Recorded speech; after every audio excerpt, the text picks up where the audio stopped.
When I graduated uni, all my friends went off to their 100K a year jobs, and I moved into my parents' shed. Have this fancy degree, and I'm earning no money. A few months later, moved out into a penthouse in London, which was moved into that. I remember the day I was looking, it was nighttime, I was looking at the Shard, like the London skyline, and I was like, oh, okay, I guess this is it.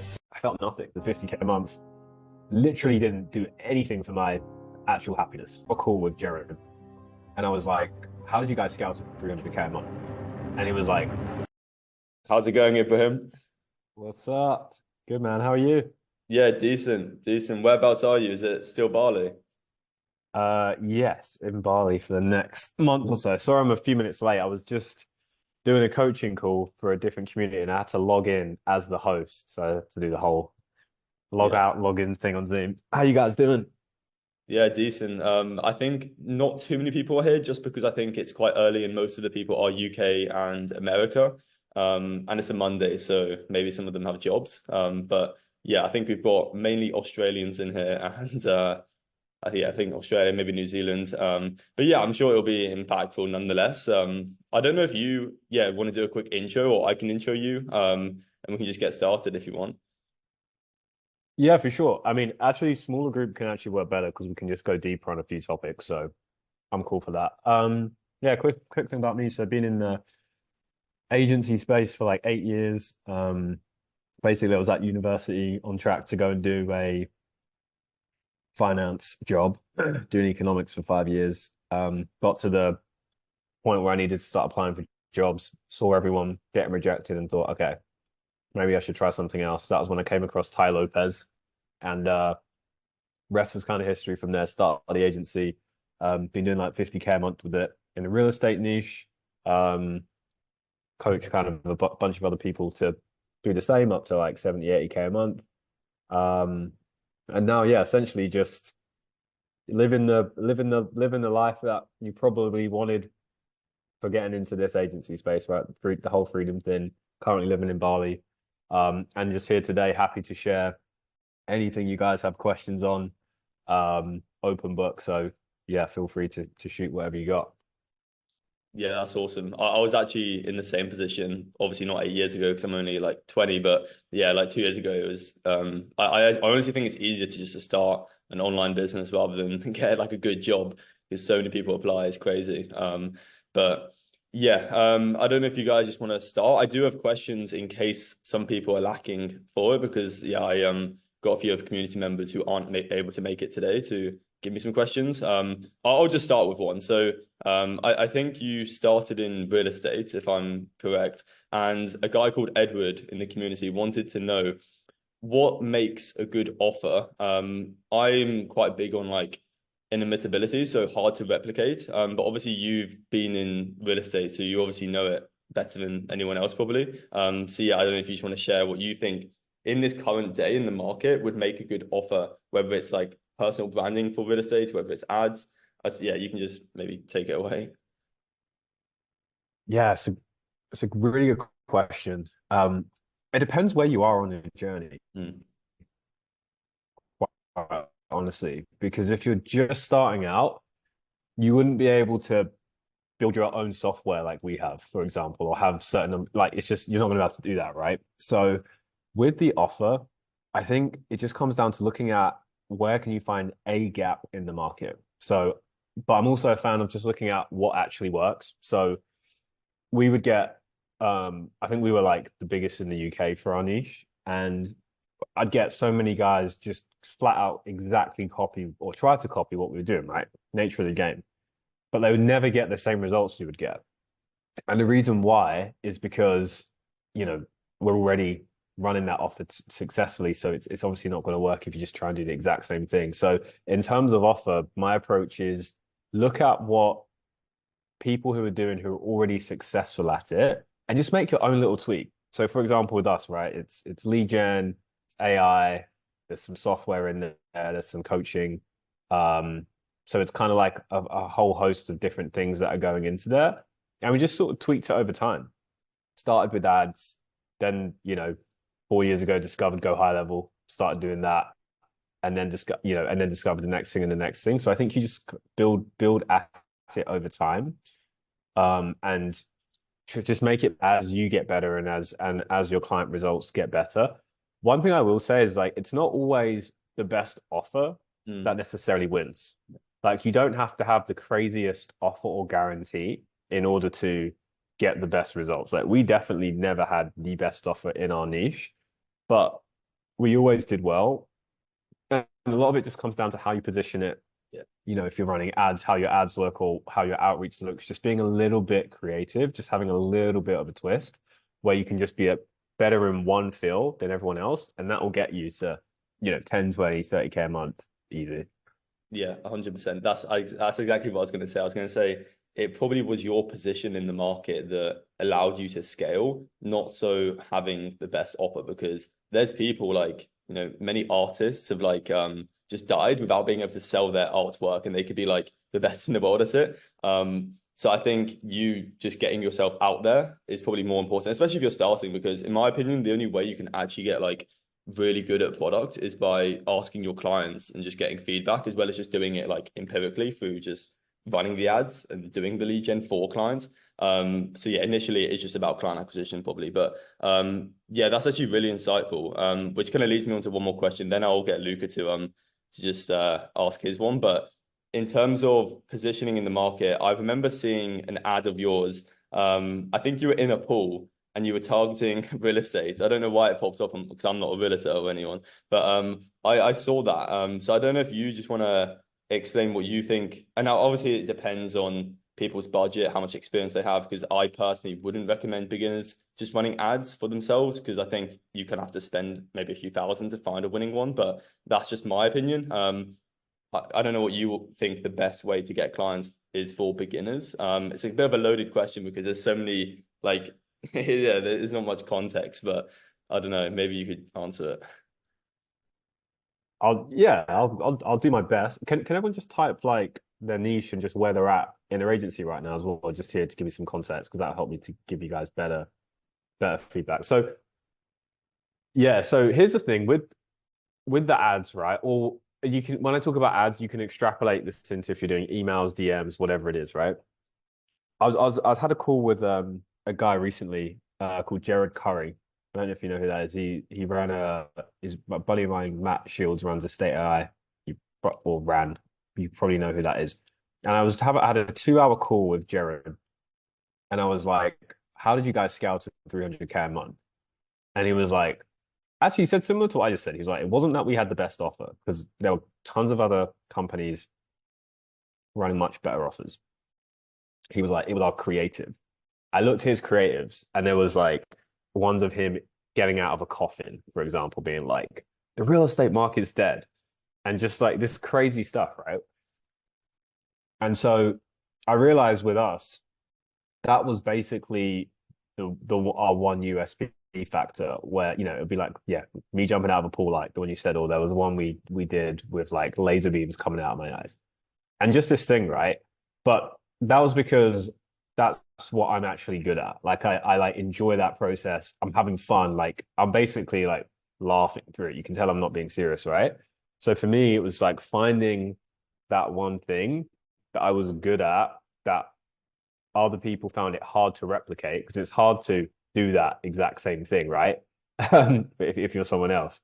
But it's easy to copy some text, for example. So as a beginner, what I would say really you just want to test as much as you can until you just find what works, right? So we did everything. We did DMs, we did emails, we did cold calling. All of them worked to book appointments, but some work better than others. So for us, DMs we were able to book a lot of appointments, great. But then we found cold calling, which actually booked us even more appointments because our niche they're always on the phone. And then we found ads, which just worked even better, right? So depending on what niche you are, okay, cool. Couple AI automation niches that'll make it interesting. Depending on what niche you are, I would just say just test as quickly as you can the different outreach strategies until you find what works for you, and also just consider what are you personally good at. Because if you're a really good copywriter, then you're going to beat me on email any day of the week because I'm not the best copywriter, to be honest, right?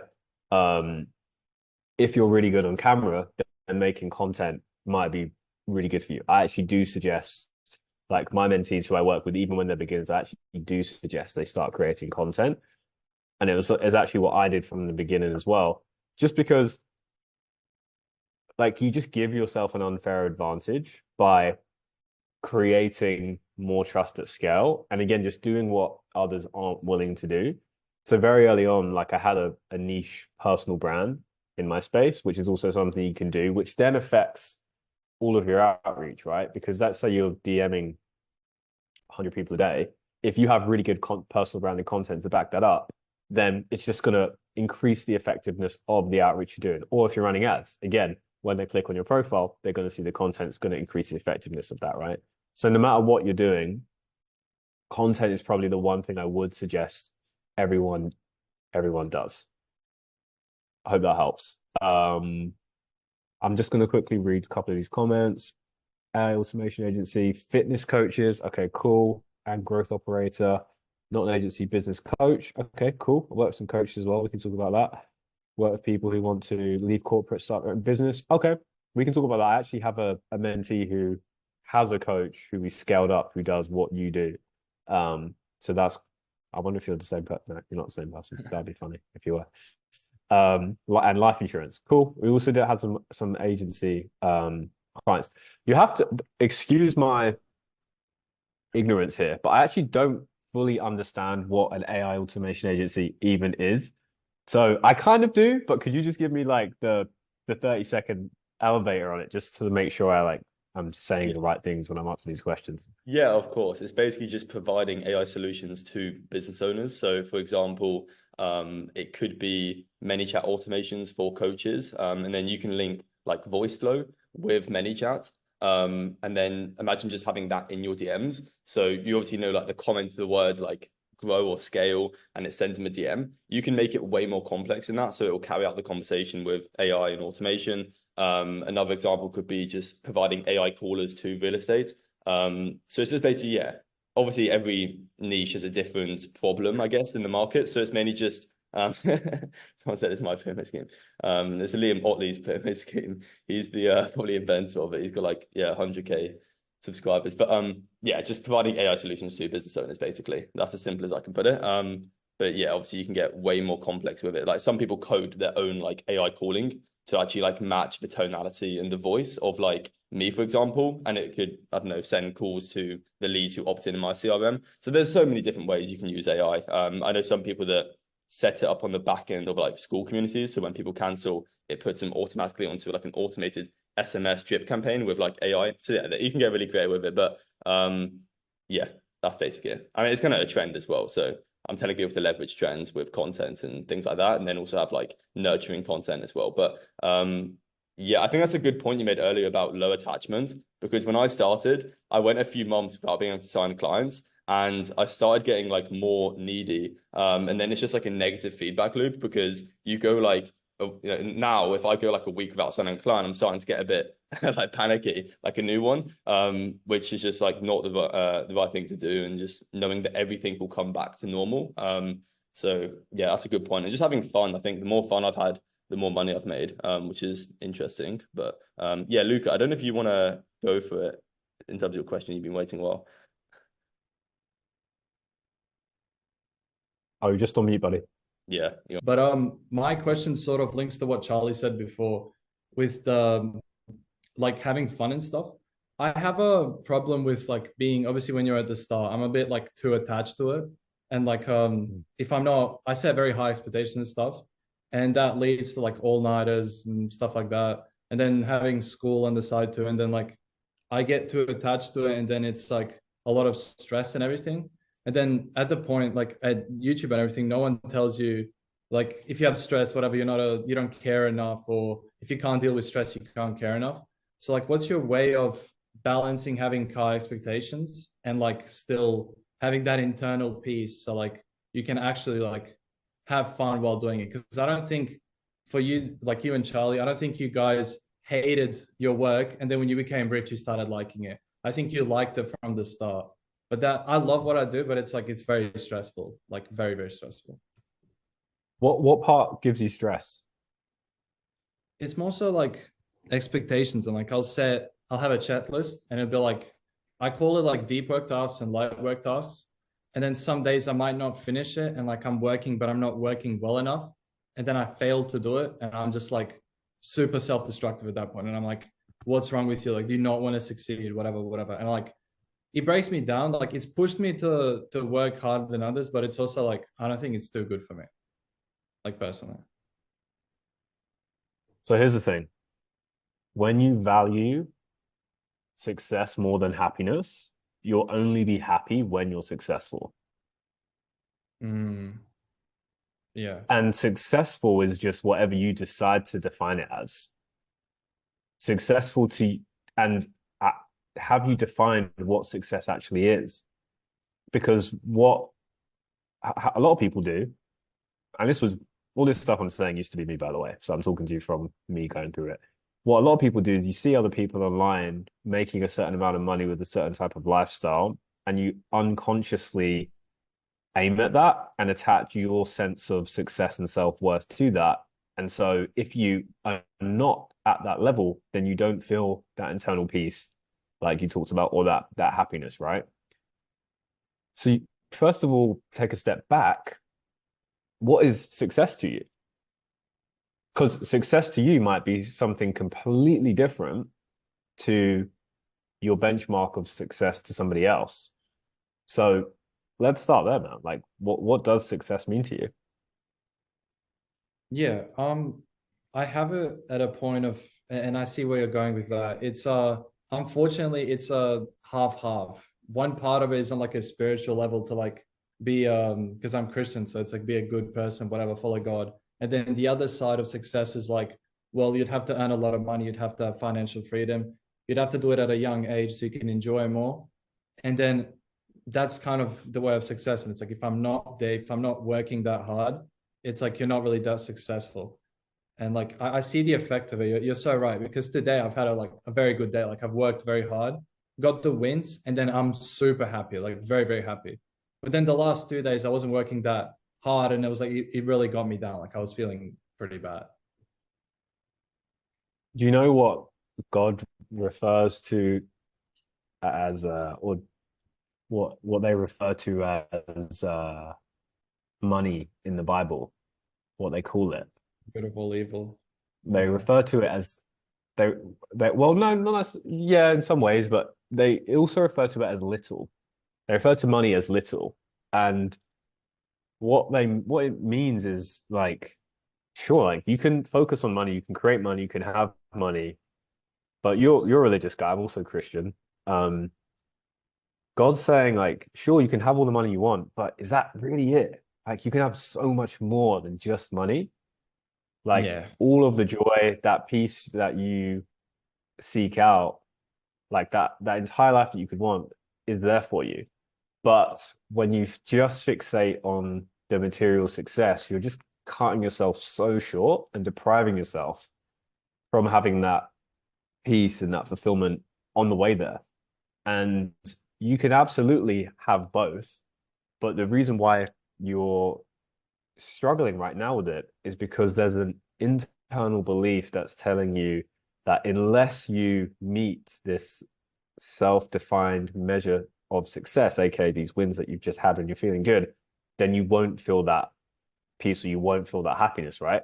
This is essentially like one of the main dichotomies of life, that if you're also going on a spiritual journey, which has been a massive part of my own journey, that you have to face, right? And essentially it is the balancing act of success and fulfillment. So something that I always say is that your internal state equals your external reality. And what's your internal state made up of? What's things like your thoughts, your feelings, your environment, right? What's going on inward? So if you're constantly feeling stress and worrying about the future, just think about it logically. Like, how is that going to affect your business, right? Because I'm sure you've all heard the phrase, there's no such thing as business problems, there's just personal problems that reflect in your business life, right? Yeah. So something that I always do, and everyone that I mentor, I get doing, is to prioritize the inner work first, your internal state. You could be God, whatever like resonates with you personally. Because from that state, everything you create is just going to amplify it. So, for example, if you're feeling really scarce, attached, how's that going to show up on your sales calls? Right? The prospect is 100% going to be able to feel it. Now, you might say, well, I only feel abundant, I only feel, non-attached when I've got prospects. It's the other way around. That's the old model. New model is to say, okay, I will feel that now first in the moment, irrespective of what is going on. And then from that state, you then go and act. And here's the thing, when you do this, all of that effort you're putting in, this is how it actually starts to feel effortless. So it's not that as you get more successful, you just suddenly start to love everything. Like, sure, you enjoy it, along the journey, but it's that it doesn't feel like you're just constantly pushing. Instead, you're creating, you're putting in the work from being already in just like this kind of state of peace and joy. But you have to let go of the belief that unless you're in a state of like stress, you can put in the work to be successful. Because there'll be some kind of like unconscious belief there that's driving you. Because otherwise, if that wasn't there, you wouldn't have it, and you would just be like in flow state, putting in the work and getting the results. I'm just going to pause for a second. Is that landing? Does that make sense? And do you have any questions on that? No, that's amazing. It's linked up a lot, and you've explained it very well. So like it's helpful. It's just like before you say something, I've got the thing to connect with that. Are you also saying, because it's making sense now? Are you saying that stress and those beliefs are actually stopping me from entering the flow state as well, besides all those other things too? Because it isn't one of the requirements of entering flow like joy or whatever, joy meets challenge. So are you saying that internal state's actually reinventing that wheel? So it's like a negative loop. I fail, and then I have those beliefs which make me fail again. Because that's how I'm getting it at the moment. Essentially, yeah. Like if you want to be in that flow state as much as possible, because that's when things feel effortless. That's when time disappears. When you've just been in a work zone and then like 3 hours has gone by, and you're like, whoa, where did that time go?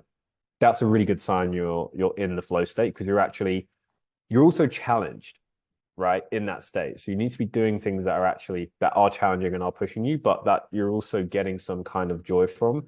And let me define what that means. That doesn't mean a little dopamine high, right? That's not what it feels like. It's that feeling that you just described, where you've just had a day, you've worked really hard, you put in the work, and you just feel this kind of like slightly deeper sense of fulfillment of like, yeah, I showed up today. It's not this like really big spike in dopamine. It's different. It's more of a deeper, quieter sense that maybe like you don't even need to tell anyone about. It's that, private victory. I remember he coined that term years ago, and I really resonate with that. That's what keeps you going over the long term. And of course, like the wins, signing the clients, hitting the new revenue months, those are awesome. Like those will, but here's the thing, man, nothing felt as good for me as signing that first client. Going from 40K a month to 50K a month literally didn't do anything for my actual happiness levels. Did zero. So knowing that, and it's the kind of thing everyone says that, right? But from my experience, you usually need to experience that yourself to truly understand it. So you have it on an embodied level, but having the reminders along the way definitely helps. I would say just by the fact that you have this awareness of it is an amazing thing. I will tell you, like all the people, I was at church yesterday, everyone goes through this, right? And it doesn't mean you're a bad person for feeling it. It just means you're human, and it's part of the journey. And if you can look at it as like part of the journey of life, of developing, of growing spiritually, then it helps to bring in that fun to it as well, that enjoyment. And that's how it then feels more effortless. That's then how you get into that flow state. That's how you feel non-attached, and it just becomes this like positive, spiral and that flywheel. Like being in a group like this, super, super helpful because you can be around Yeah. other people who also can, spur you along and have similar beliefs. Thanks a lot. That was very useful. Thank you so much. That was interesting. Pleasure, man. Yeah. One last thing I'll say, I know I'm going off on this one, but it's such a big one. One practical thing you can do that really helped me. Yep. I went really deep into meditation and I started meditating for like 3 hours a day at one point because I got to a point where I was like, basically my goal in life was when I graduated uni, all my friends went off to their 100K a year jobs and I moved into my parents' shed. So I basically have this fancy degree and I'm earning no money and I can't go and do anything because I'm starting from zero, right? So my purpose and my motivation then was just get out of the shed, right? I had some inspiration, sure. I had some joy, sure, along the way, but I just really wanted to get out of that shed. A few months later, putting in the work, working on my internal state, moved out into a penthouse in London, which was my dream, right? When I moved into that, I remember the day I was looking, it was nighttime, I was looking at the Shard, like the London skyline, and I was like, oh, okay. I guess this is it, right? Like this is the thing I've been working towards externally. That was the revenue goal, that was the physical goal. But internally, I felt nothing. Like it didn't actually give me fulfillment. It didn't give me joy. I still felt like the insecure version of myself. I still had bad habits. I still wasn't where I wanted to be physically, spiritually, or anything like that. So, and that was because I had that predefinition that I will only be happy when I'm successful. Now, I didn't consciously tell myself that. I was unconscious. This is why I like bringing these beliefs to awareness is so key because once you're aware of it, you can let go of it and you can move forward. So all that to say, the thing that really helped me, I started doing the meditation to go inward, but the thing that really got me to the next level was actually breath work.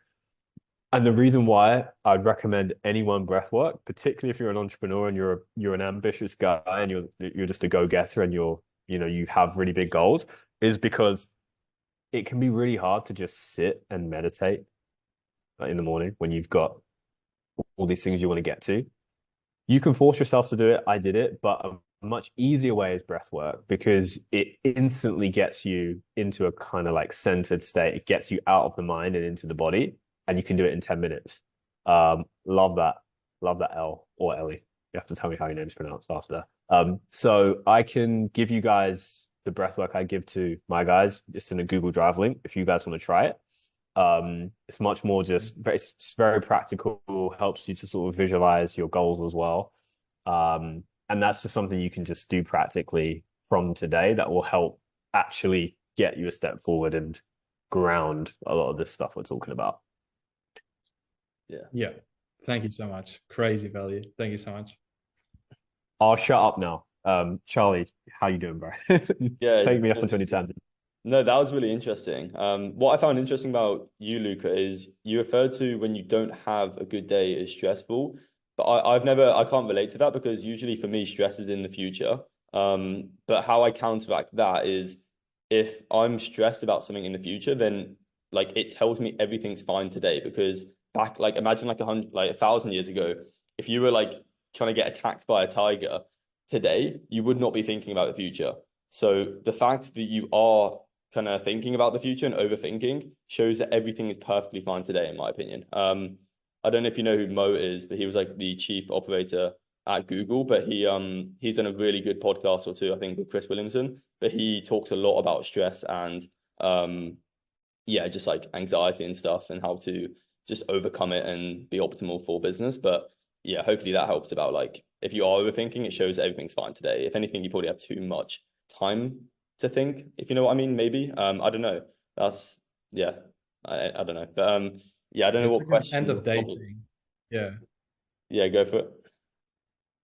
Yeah, it's just like an end of day thing. It's like Okay. when I go and check everything and I see, okay, you haven't done this, this, and this. But yeah, More like no worries. I disappointment. won't hold up the line. Do you mean like disappointment?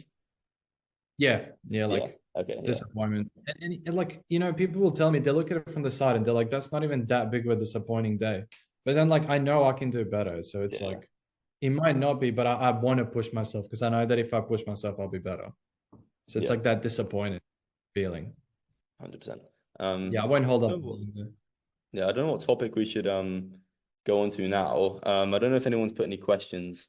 So the two questions is how you manage time, meetings, and then the second one is how you manage like people or like clients. Is that correct? Okay, so if the first question's around managing time, which I believe it is, Yeah.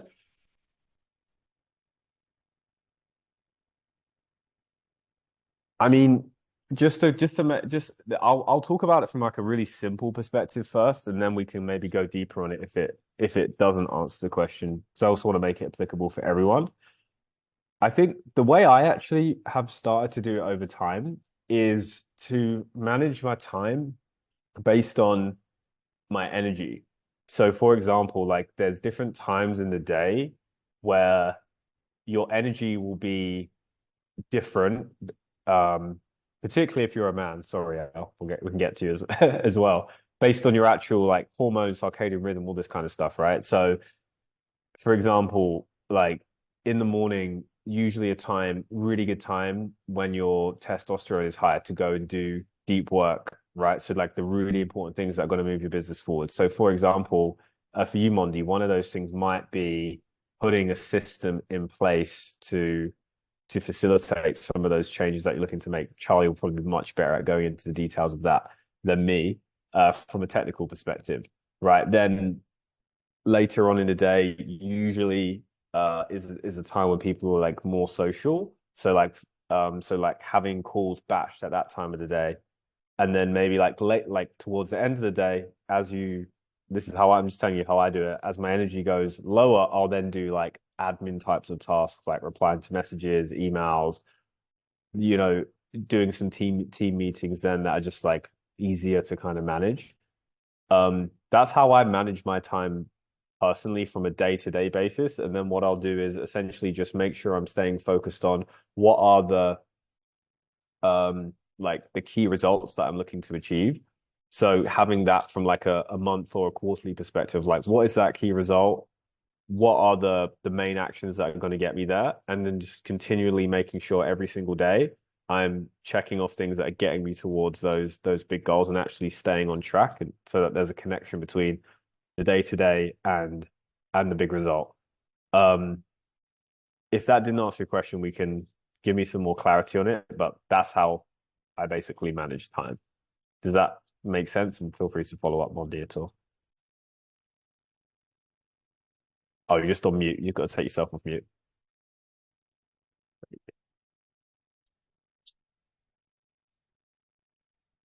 Why can't I hear you? Can anyone else hear Mondi? I don't know if it's just me. No, Nope. it, I think he's muted.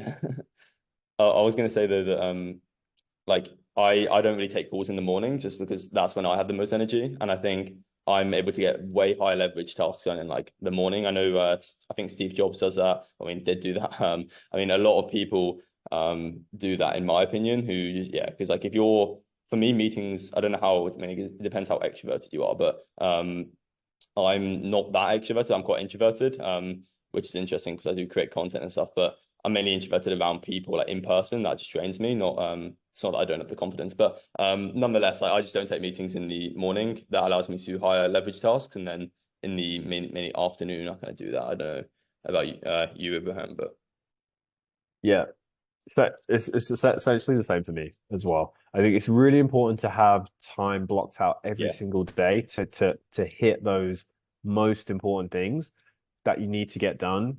You know, you can call it eating the frog. mm, If you've ever heard of that concept, right? If you're, you know, if you've got a steak, like I just had my steak for lunch before getting on this, right? And if I had to eat a frog after eating that steak, I'm really not going to want to do it because it's going to taste like crap in comparison to that delicious ribeye steak, right?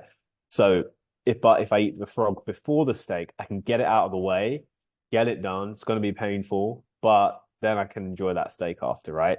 It's kind of the same thing with this. Like whatever the most important thing is that you know you need to do is that you're dreading the most. If you just take one thing away from this call, if you just do that straight away, first thing, um, in my experience, that is the thing that actually will move the needle. For you, it might be building a system, it might be doing your outreach, whatever you know is the most important thing that you need to do for your business today, just do it first. Yeah. And you'll be shocked. Like, you can just do that, and however long that takes, you'll move forward every single day just by doing that. And I know guys who literally just work like an hour or two a day and make huge progress because they have leverage, right? So really good practice to do. And you guys probably already know that, but it's easy to slip out of doing that, and just get pulled into client Slack messages or fixing some automation or just shit that like is going to be there anyway, right? And it doesn't require that much effort. So you may as well just batch that till the end. Yeah. That's a good one. Yeah. Always just do the hardest things first. And I think it's never like, I mean, a good way I do it is just like whatever goals you want to achieve, just reverse engineer that to like the exact numbers that you need to do each day, whether it's calling, whether it's creating X amount of pieces of content. Just do that. And then whatever scares you the most, that's probably the task you should be doing in the morning. But it's interesting because it's never the actual like thing itself that is scary. It's just your perception of it. So like cold calling within itself, if you think about it, it's just calling someone. That isn't scary. It's what you think they're going to respond to you calling them. So maybe you have a fear of rejection or a fear of something else. So usually it links back to your childhood, but I guess that's a story for another day. Yeah, I think that is a very good one. Just getting that out in the morning. It can literally be like 90 minutes or 1 hour. And that can just move the needle in your business, especially when you're starting.